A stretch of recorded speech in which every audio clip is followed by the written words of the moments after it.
de wereld van businessboeken zijn er boeken die je gelezen moet hebben. Boeken waar iedereen het over heeft. En boeken die je liever laat liggen. Thijs Peters en Remy Gieling gidsen je door de jungle van nieuwe businessboeken. In de Business Books podcast. Dames en heren, van harte welkom bij de derde aflevering van de Business Books podcast. Mijn naam is Remy Gieling. Ik ben hoofdredacteur van ondernemersplatform Sprout. Naast mij zit co-host Thijs Peters, hoofdredacteur van Vakblad voor Leiderschap Management Team. Hoi Remy. En achter de knoppen zit Gijs Vriese van voicebooking.com. Hoi Gijs. Hij zwaait hoor. In deze aflevering horen we hoe Satya Nadella in 4 jaar tijd de bedrijfscultuur van Microsoft radicaal heeft omgegooid. Spreken we met Scott Galloway van New York University over de macht van Apple, Google, Amazon en Facebook.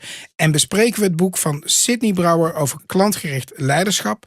En we horen waarom fysieke producten anno 2018 weer helemaal de bom zijn. Maar eerst hebben we lezerspost. Ja, inderdaad. We hebben een berichtje gekregen van Jelle Drijver. Een van onze iTunes-abonnee. En die schrijft fijne lengte. Niet alleen voor in de auto naar kantoor. Maar op elk moment dat het hem uitkomt. En het helpt hem te bepalen welke boeken die hij moet gaan lezen. En welke niet. Dus, of welke die je moet geven. Hè? Sommige cadeautjes zitten er ook in. Ik kreeg dus de vraag van een vriend van me. Maurits Ouweneel van Bureau van Oranje. Die vroeg eigenlijk van hoeveel boeken lezen jullie nou eigenlijk zo in de maand? Ja, ik lees er denk ik 4. Ik probeer er ook 4 te doen ongeveer. Hoe lees jij ze dan? Hoe zorg je ervoor dat jij de belangrijkste dingen onthoudt voor deze podcast? Ik heb zo'n post-its en die plak ik overal met zinnetjes erop gekrabbeld tussen de bladzijden. En later kan ik met die post-its een overzichtje maken. Oh ja, wat ik zelf doe is, ik zet bij alle belangrijke anekdotes of lessen een klein ezelsoortje. Ja, dat is een beetje ja, dat weet ik. Ik heb wel eens een boek van jou in handen gehad. Het is echt één grote chaos. Maar grote chaos. En dan later lees ik nog even 1 keertje terug. En dan schrijf ik de belangrijkste dingen even op in mijn Google Keep. Dus dan heb ik echt een soort van. Het is ook meteen een verzoek aan de uitgevers om 2 exemplaren. 2 exemplaren zou. Hoef ik niet meer die beduimelde dingetjes van Remy te krijgen. We gaan van start met het eerste boek. Ja, dat is het boek Hit Refresh van Satya Nadella. De transformatie van Microsoft en de zoektocht naar een betere toekomst voor ons allemaal. Thijs, wat zeggen de recensenten? Satya has charted a course for making the most of the opportunities created by technology while also facing up the hard questions. Bill Gates. Ja, die moeten natuurlijk al wat positiefs over zeggen. Het zijn eigen bedrijf. Ja, anders zou het boek echt slecht verkopen, denk ik. Maar niet iedereen is even positief. Nee, Sanjay schrijft op goodreads.com recommended only for Microsoft employees. Dus dat zijn er best veel. Dat zijn er best wel een aantal. Dus het zal nog steeds in de bestsellerlijsten kunnen komen. Ik heb hem gelezen. Ja, Bas Los, wat vond je ervan? Waarom heeft hij eigenlijk al een boek geschreven? Hij zit daar net 4 jaar. Je zou zeggen, na 4 jaar heb je nog niet echt bewezen en nu al een boek. Hij is de 3e CEO van Microsoft. Na Bill Gates zelf en Steve Ballmer daartussenin. Die de tent hele lange tijd goed heeft gerund. Maar in zijn laatste periode toch wel op het randje van de afgrond heeft gebracht. En dan vraag je je dat af. Waar haalt zo'n Nadella dan de tijd vandaan om zo'n boek te schrijven? Ja. Waarom doet hij dat? Wat hij zegt is, en we bespreken het hier continu, de bedrijfscultuur. Ja, iedereen heeft we kunnen het bijna de bedrijfscultuur podcast noemen. Podcast. Een CEO, zegt hij, staat voor Culture Executive Officer. En als CEO ben je de beheerder van de cultuur. Wat je natuurlijk moet doen om zo'n bedrijfscultuur om te gooien in zo'n organisatie, want dat heeft hij wel heel goed gedaan in die 4 jaar tijd, is om dat continu te blijven herhalen naar je klanten, naar je medewerkers. En storytelling is daar een heel belangrijk onderdeel van. En je ziet, ze hebben Minecraft overgenomen. Ze hebben een beter gevoel voor stijl, design. Ze maken met die Surface laptops echt wel mooie producten. Ik voel echt wel dat er in dat bedrijf een echte omslag plaatsvindt. Maar de mobiel is het niet gelukt, hè? Want Ballmer heeft Nokia nog gekocht. Voor echt een paar miljard dollar. En dat heeft Nadella in een jaar tijd weer helemaal afgeschreven. En zegt hij daar nog wat over in het boek? Er wordt inderdaad gezegd dat hij niet, toen het in de board werd besproken om die aankoop te doen, dat hij daar niet fan van was. Ballmer had er al 2 jaar de tijd voor genomen. En had dat 2 jaar eerder dat willen kopen. En het heeft 2 jaar gekost om dat door de board heen te krijgen. En toen was het eigenlijk al te laat. En ja, dan zit je als nieuwe CEO. Ja, it's not your fault, but it is your problem. Dus hij moest daar wat mee. En hij heeft gewoon gezegd, ja jongens, we gaan hier gewoon niet verder in investeren. Afschrijven die handel en focussen op de toekomst. Wat vind je van het boek? Mooi boek. Kijk, hij zit daar nog steeds als CEO. Dus hij kan niet volledig een boek opengooien van wat voor shitload hij over zich heen heeft gekregen. Maar hij heeft wel een aantal mooie anekdotes. Zo vertelt hij dat de eerste dag dat hij als CEO aantrad, dat hij het senior leadership team heeft meegenomen uit de boardroom. Toen ging ze naar een of ander obscuur kamertje op de Microsoft campus. Een soort van sportschool waar de developers allemaal bezweet normaal gesproken aan het basketballen waren. En daar moesten ze met een mindfulness coach moesten ze hun schoenen uitdoen, telefoons wegleggen. En toen vroeg die coach om een vrijwilliger. En niemand durfde zijn hand op te steken. Uiteindelijk was er één vrouw die zei van, nou, ik wil wel vrijwilliger zijn.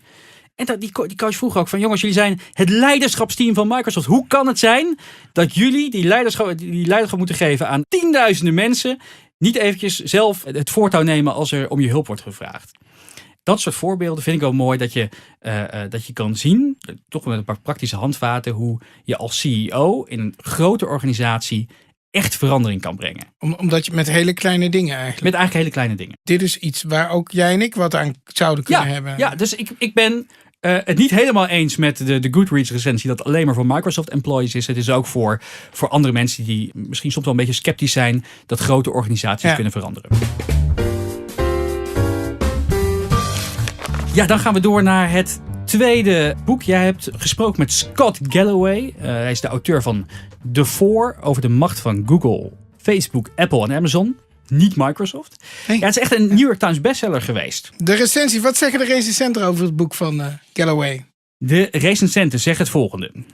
The book contains more insights and provocative ideas than Amazon has Boeing 767's van Tom Upchurch, redacteur bij Wired. Thijs, jij hebt hem gesproken. Mr. Galloway, welcome to our show. I'll just finish your book. The first question I want to ask, what was the moment that you decided to write this book? I think these four firms have a tremendous amount of impact on our society, and I'm fascinated with them. And I don't think people realize just how much influence they have. So after working with them, investing in them, I thought it would be interesting to take a deeper dive into these four companies. You've been working and advising companies who struggle against Google, Apple, and Amazon. Was that a reason to write this book, or is there a small aspect of revenge? No, I wouldn't say revenge, but increasingly, firms that didn't think they would be impacted by one or more of these firms are impacted by all of them. So if you look at in the US, 2/3 of households now have Amazon Prime, which is more, and given that it's now a cable television company, no cable TV company has anywhere near that penetration. Amazon controls 70% of voice. Google controls 92% of the search market, which by dollar volume is greater than the entire advertising market of any country with the exception of the US. Facebook has 4 of the 5 top apps in the world. And when you think about the time spent on your phone, 80% of it is in-app. So your phone isn't a telecommunications device, it's a delivery vehicle for Facebook. So we have there are few companies that are increasingly dominate our economy, our decisions, the content we see. And I think it's unhealthy. I think key to capitalism is competitive markets.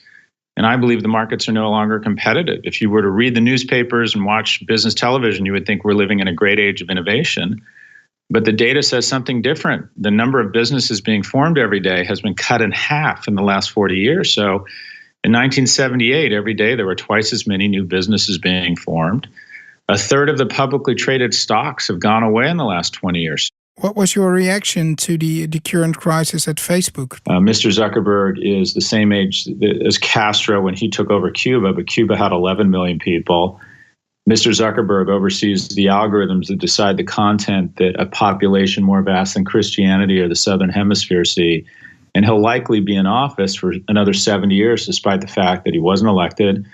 And also, he cannot be removed from office. Trump will serve a maximum of another 6.5 years. Putin will die within 20 years, but Mark Zuckerberg will oversee the majority of the content decisions for 2.1 billion people for probably the next 60 or 70 years. So, I think power corrupts. I think the idolatry of money and innovators has resulted in a situation where we have a company run by a 33-year-old that is just blatantly dangerous and bad for Western society. But in your book, you call Facebook the most vulnerable of the four companies. So it's the one company that has the greatest risk to lose its place. Yeah, so if you look at all of the companies, they all have several businesses that are. So if Google is not that diversified, but it does have YouTube, and it does have a great cloud business. Amazon is in several businesses. It's got an incredible cloud business. It's got an incredible fulfillment business. It's got an incredible retail business. It's got an incredible marketplace business where they sell the goods of third-party retailers. Apple has a hardware business, a software business, a media business, a phone business. So all of these companies could survive one or more of their businesses getting hurt. Facebook is the least diversified. Facebook is an apps business that is totally dependent upon advertising. They have different offerings. So in some ways, they're more robust, but I think their business model is the most vulnerable.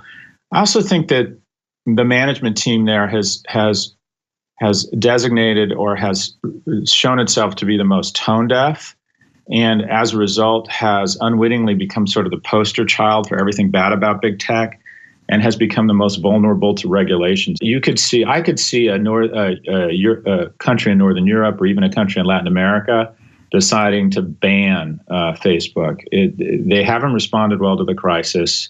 It's been a textbook case study in how not to handle a crisis.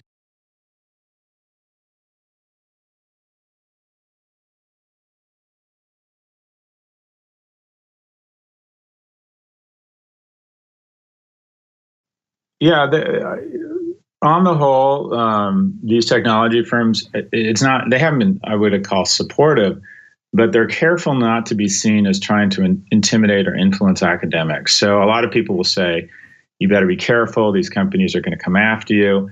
And I haven't experienced any of that. I think these companies have a lot of respect for academia, and a couple executives from Facebook have called me and asked me to update me on my thinking. And when I've said, no, I'm not interested, they say, well, you have an obligation to hear us out. And I'll respond, I'm not a journalist. I don't have an obligation to hear both sides of the story. So, but other than that, they have not been, I would describe them as benign, and no attempts to silence me or intimidate me in any way. Yeah.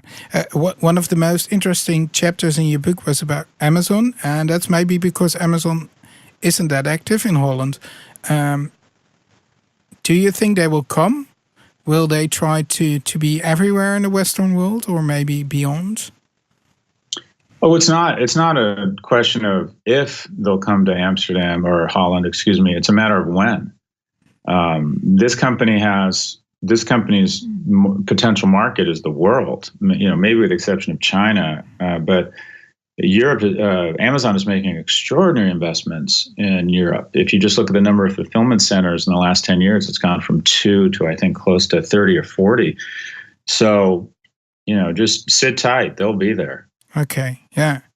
And they'll be there. What's their most important business? Because I had a discussion with a friend, and he said it's web services, actually. It's not selling stuff.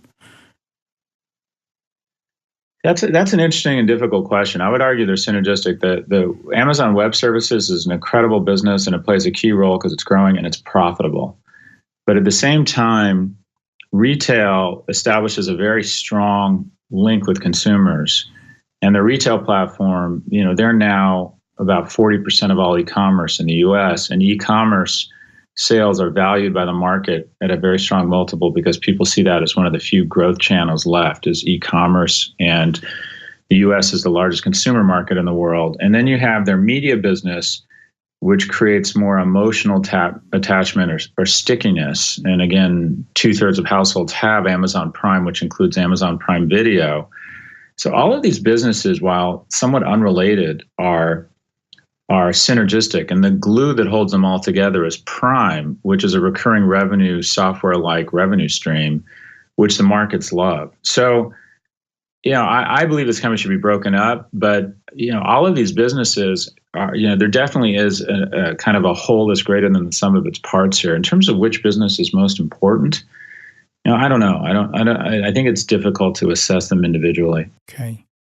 Thank you for sharing your story, Mr. Galloway. Thanks for having me. Okay, goodbye. Take care. Holy fuck, die man gaat er wel met gestrekt been in, hè Thijs? Ja, het is geen... inderdaad, hij laat vooral van Facebook weinig heel. En van de andere kant, hij bedoel, als je zijn boek ook leest, hij zegt niet dat het evil bedrijven zijn of zo. Maar hij ziet gewoon, die bedrijven zijn zo goed dat ze te veel macht hebben en dat we ze op moeten splitsen en dat we er iets mee moeten. Maar hij zegt ook, hij geeft natuurlijk les aan een business school, je kunt er ongelooflijk veel leren. Want dit zijn gewoon eigenlijk de beste, slimste bedrijven van onze tijd. Is die man niet gewoon een beetje rancuneus? Wel een beetje, hij heeft natuurlijk bij veel bedrijven gewerkt die heel veel last hebben van Amazon of van Google. Hè. Hij heeft zelf in de board van de New York Times gezeten, New York Times Syndicate. En daar heeft hij ook eigenlijk een soort strijd met Google proberen uit te vechten. Maar hij is daar ook wel eerlijk over, hoor. Hij beschrijft het uitgebreid in zijn boek. Maar hij zegt het, hè? Die bedrijven moeten worden opgesplitst. Ja. Vind jij dat nou ook?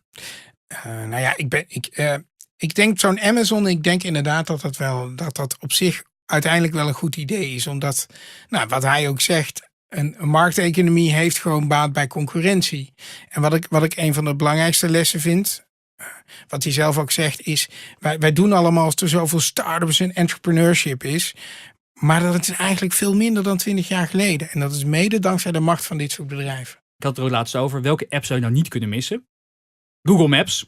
Ja. En ja, voor die geweldige functies zou ik best wel wat data willen delen. Als Microsoft adept heb ik dus een Apple-telefoon gekocht. Een iPhone heet zo'n ding. Om Apple Maps te gebruiken. Modern. Niet dat dat beter is, want dat is slechter dan Google Maps. Maar Google wist de hele tijd waar ik was. Dat vond ik gewoon... Vond je gewoon scary? Ja, en wat dat betreft, waar lees je dit boek? Ik zou het niet op vakantie lezen. Want ik werd echt een beetje ongemakkelijk en... van jeetje. Je hele vakantie wordt erdoor verpest. Ja, en wat hij ook erg zegt, deze tijd, het was nooit zo makkelijk om miljardair te worden, maar nog nooit zo moeilijk om miljonair te worden. Dus die macht, die geconcentreerd. Ik vind het een beetje de Piketty van het internettijdperk. Ik denk dat dit is wel zo'n boek wat zoveel impact gaat hebben ook. Kopen dus? Kopen, ja, zeker. Dan gaan we door naar het derde boek. Sydney Brouwer schreef Klantgericht Leiderschap. Thijs, Sydney Brouwer, wie is het eigenlijk? Ja, ik kwam het boek ineens tegen op de managementboek. Stond het in de top 5 op 1. En hij heeft volgens mij recht ook gestudeerd. En wat hij vooral heeft gedaan is ondernemers interviewen. Hij is helemaal gefascineerd door klantgerichte bedrijven. Hij heeft allerlei boeken erover gelezen. En hij is toen zelf een boek gaan schrijven. Hey, de recensenten. Ook bij het bouwen aan een klantgerichte organisatie geldt voor managers: practice what you preach. Dit praktische en inspirerende boek helpt managers het verschil te maken voor klanten en medewerkers. Geschreven door Jos Burgers. Ja, daar hebben we hem. En wat schrijft Bas van der Veld? Ja, die schrijft: dit boek laat zien hoe je een cultuur bouwt die zorgt voor enthousiaste medewerkers en klanten. Hiermee wordt ondernemen niet alleen leuker. Je zult zien dat als je dit goed doet, de euro's achter je aanrollen. Die quote hebben we vaker gehoord. Dat wil ik net zeggen, ja. Jos riep hem ook al. Jan van Zetten heb ik hem gehoord zeggen. En dus Bas van Avals. Ja. Wie hem heeft bedacht zal een beetje in het midden liggen. Ja, dat zouden we nou wel eens moeten uitzoeken. Hè? Maar dat wordt lastig. Jij hebt hem gelezen Ik ook? heb het boek ook gelezen. En er waren een aantal dingen die me bijbleven. Wat ik ook wel aardig vind, is dat hij heel open is. Dat hij ook zegt van ja, je hoeft geen klantgericht bedrijf te zijn. Hè? Er zijn ook bedrijven die helemaal niet klantgericht zijn en heel succesvol. Ryanair bijvoorbeeld. Hè? Sommige bedrijven maken gewoon zulke goede diensten. Google ook. Hè?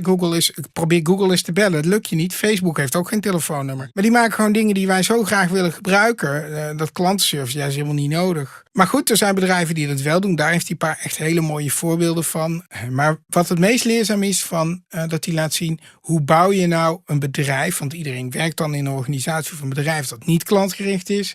Hoe maak je daar nou wel een klantgerichte organisatie van? En hij komt met mooie anekdotes. Bijvoorbeeld hoe Walt Disney dat deed. Die managers van Walt Disney, die mochten van hem niet buiten het themepark, niet buiten Disney World gaan lunchen. Want ze moesten in de rij staan bij die eetstandjes. Ja, Walt Disney kwam een keer dat park binnengelopen en zag dat zijn managers gewoon het park aan het uitlopen waren om op de hoek te gaan lunchen. Toen zei hij, ho, terug jullie. je moet gewoon je moet dat geklaag in die rij horen, want anders dan leer je te weinig. Wat ik ook een hele leuk vind, hoe neem je nou de juiste mensen aan? En nu komt hij met een voorbeeld van Citizen M, hè, zo'n hippe hotelketen, ook in Amsterdam. Schiphol zit er eentje. Ja, en die hebben een hele leuke sollicitatieprocedure. Je wordt uitgenodigd voor je sollicitatiegesprek. Dan kom je in een zaaltje, er staat koffie, er staat gebak. En vervolgens gebeurt er 45 minuten niets. Dus er zitten dan 80 man. En er komt niemand binnen, er wordt geen vraag gesteld. Het enige wat zij doen is kijken. Ik ben er zelf niet gesolliciteerd. Maar ik denk dat ze dat met camera's doen. En dan gaan ze... Je ziet daar een paar mensen staan, een paar mensen gaan op de telefoon kijken. Een beetje ongemakkelijk natuurlijk. En die mensen die worden dus niet. Dat is dus ze zoeken mensen die al gewoon uit zichzelf snel contact maken met andere mensen. Want dat zijn ook de goede mensen die je als host of hostess wil hebben natuurlijk in je hotel. Wat ik wel een beetje jammer vond, hij geeft veel anekdotes. Maar hij maakt ze soms net niet helemaal af. Hij heeft op een gegeven moment zo'n verhaal hoe een bankverzekeraar een beetje krampachtig probeert die klantgerichtheid in die organisatie. Om dat de mensen aan te leren. En dan vertelt hij hoe fout het ging. En dan noemt hij de bank niet. En dan denk ik, dan blijft het bij mij niet hangen. Ik snap het is natuurlijk een klant van hem misschien. Maar dat vind ik dan wel weer jammer. Dan merk je dat hij in storytelling nog wel een stapje te maken heeft. Voor wie is dit boek? Ja, je had een mooie zin gezegd hierover. Voor wie is het boek? Ja, en dat is waar. Als je nog redelijk maagdelijk bent wat betreft managementboeken. Als je Jim Collins, Ken Blanchard of Jos Burgers al hebt gelezen, dan hoef je dit boek niet meer te lezen. Want er staan heel veel dingen in die heb je al heel vaak voorbij zien komen.